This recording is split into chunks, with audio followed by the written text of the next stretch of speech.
इस वीडियो में हम डिस्कस करेंगे कि कैसे एक सिग्नल सेंसरी सेल से ब्रेन तक पहुंचता है वाया नर्व्स यानी कि न्यूरॉन्स, जिसमें हम एक्शन पोटेंशियल का रोल डिस्कस करेंगे, डीपोलराइजेशन एंड रिपोलराइजेशन का graph and the working of neurotransmitters. सबसे पहले हम स्टार्ट करेंगे न्यूरॉन्स से, जो कि इंडिविजुअल नर्व सेल्स होते हैं और जो इन्फॉर्मेशन को कैरी करते हैं from sensory receptor cells. Information जो है नर्व सेल के एक पार्ट में कलेक्ट होती है जिसका नाम है डेंड्राइट्स, जो कि फिर ट्रैवल करती है as an electrical signal through the axon. और ये सिग्नल एक नर्व सेल से दूसरे नर्व सेल में ट्रांसफ़र होता है न्यूरोट्रांसमीटर्स की हेल्प से, जो कि नर्व सेल्स के अंदर ही प्रोड्यूस होते हैं। पहले हम डिस्कस करेंगे कि एक्शन पोटेंशियल कैसे क्रिएट होता है। कोई भी एक नर्व सेल होता है जब वो रेस्ट में होता है, यानी कि कोई स्टिमुलस नहीं होता है, कोई सिग्नल नहीं आता है, तो उसका एक मेम्ब्रेन पोटेंशियल होता है जो कि अप्रॉक्स -70 मिली वोल्ट होता है, जिससे ये पता चलता है कि जो नर्व सेल है उसके इनसाइड में जो नेगेटिव आयंस की कंसंट्रेशन है वो ज़्यादा है, यानी कि inside is more negative than the outside environment. तो जब भी कोई स्टिमुलस जनरेट होता है, स्टिमुलस बेसिकली एक रिएक्शन जनरेट करवाता है। स्टिमुलस बेसिकली एक थ्रेशहोल्ड वैल्यू तक होना चाहिए ताकि वो डीपोलराइजेशन करवा सके। इसका मैं एक एग्जांपल देता हूँ। सपोज़ आपके एग्ज़ाम्स आज से 2-3 महीने बाद हैं, तो आज ये जो स्टिमुलस है कि आपके एग्ज़ाम्स आ रहे हैं तो उसका रिएक्शन होना चाहिए कि आपको पढ़ना है, तो ये इतना स्ट्रॉन्ग नहीं है कि आप अभी पढ़ाई स्टार्ट करें। लेकिन सिमिलरली अगर 10 दिन बाद आपके एग्ज़ाम्स हैं तो ये स्टिमुलस और ज़्यादा स्ट्रॉन्ग हो जाता है और फिर आप पढ़ना स्टार्ट कर देंगे। तो बेसिकली ये जो वैल्यू है, 10 दिन बचे हैं जो, ये थ्रेशोल्ड वैल्यू है जिसके बाद हमारा डीपोलराइजेशन स्टार्ट होता है। स्टिमुलस जब वीक होता है, थ्रेशोल्ड से बिलो होता है, तो सोडियम आयन का इनफ्लो जो होता है सेल के अंदर वो बहुत कम होता है, जो कि डीपोलराइजेशन करवाने के लिए सक्षम नहीं है। तो जब हमारा मेम्ब्रेन पोटेंशियल -55 मिली वोल्ट के अप्रॉक्स पहुंच जाता है,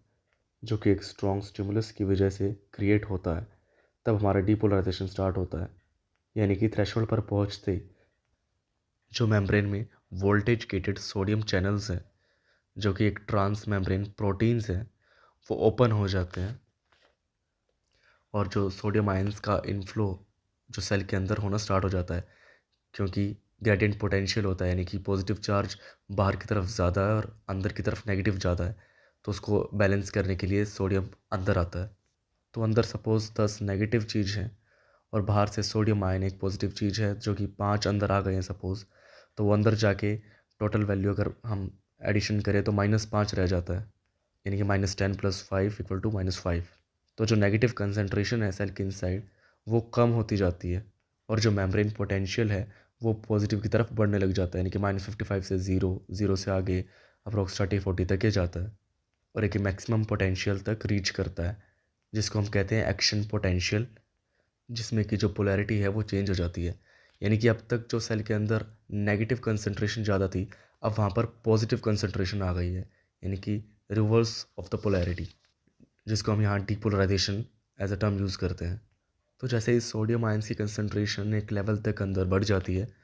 उसके बाद जो पोटेशियम आयन चैनल्स हैं वो ओपन हो जाते हैं, जिसकी वजह से जो पोटेशियम आयंस हैं उनका आउटफ्लो होता है, यानी कि वो सेल से बाहर जाते हैं उस चार्ज को बैलेंस करने के लिए जो कि अंदर बहुत ज़्यादा हो चुका है।